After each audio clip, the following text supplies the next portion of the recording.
धन धन सतगुरु तेरा ही आसरा। मालिक खंडों ब्रह्मांडों से पार रहता है, इसलिए वह हमारे ध्यान का केंद्र कैसे बन सकता है। मालिक का रूप शब्द है। जिस पवित्र हृदय में वह प्रकट है, या जिस महापुरुष की आत्मा मालिक रूपी समुद्र में अभेद हो चुकी है, वह उसी का ही रूप है। अर्थात वह देहधारी शब्द है। वह शब्द देहधारी हो चुका है तथा हमारे मध्य रहता है। केवल ऐसे महापुरुष ही हमारे ध्यान के काबिल हैं।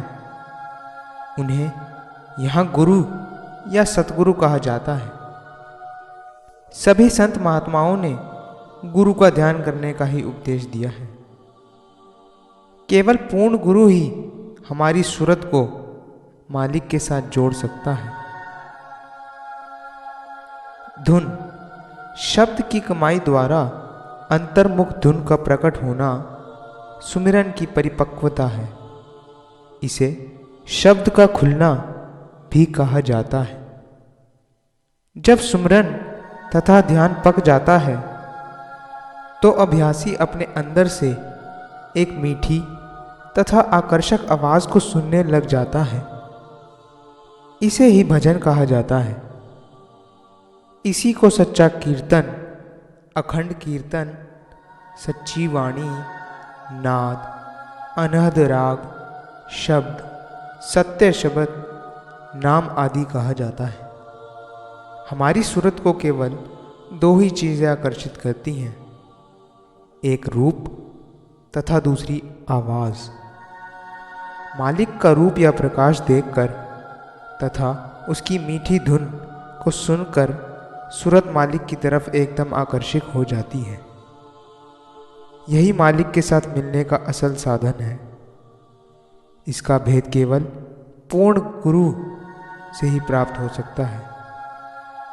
मालिक के देश पहुंचने और उसके साथ मिलने का असल रास्ता तो यही है, परंतु अज्ञानता के कारण लोग बाहरी कर्म कांडों आदि में फंसे और जाति पाति तथा मजहबों धर्मों के जकड़े हुए ईर्ष्या द्वेष की अग्नि में जल रहे हैं।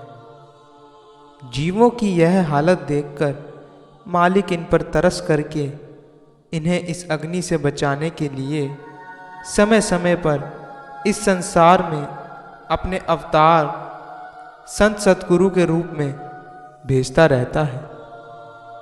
शाह मस्ताना जी, दो जहां के वाली, ने सब जीवों को आपस में प्रेम करना सिखाया तथा सूरत शब्द योग के इस सरल मार्ग पर चलने की प्रेरणा दी, जो कि सचखंड जाने के लिए सबसे आसान तरीका और सीधा रास्ता है। हर कौम, मजहब, धर्म तथा किसी भी देश में रहने वाला अपने घर में रहकर प्रत्येक जीव, क्या स्त्री, क्या पुरुष, बच्चा, बूढ़ा, जवान आदि, सभी इन साधन का अभ्यास बिना किसी रोक टोक के बड़ी आसानी से कर सकते हैं। इस साधन के अभ्यास के लिए किसी को घर गृहस्थी छोड़कर कहीं जंगलों या पहाड़ों आदि में नहीं जाने की आवश्यकता है, और ना ही किसी जाति या धर्म के बदलने या नया धारण करने की जरूरत है। केवल अंडा, मांस, शराब तथा पराई स्त्री, पर पुरुष का परहेज करता हुआ इंसान अपनी हक हलाल की कमाई करके जैसा मर्जी खाए, पिए तथा पहने, कोई रोक नहीं, और ना ही नहाने धोने आदि की कोई पाबंदी है। दिल मानता है तो जीव नहा ले, नहीं तो मुंह हाथ धो ले।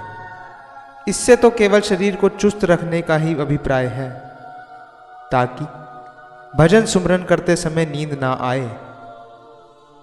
इस काम के लिए कोई खास समय भी नहीं निश्चित है। हर वक्त तथा श्वास श्वास में मालिक को याद रखो।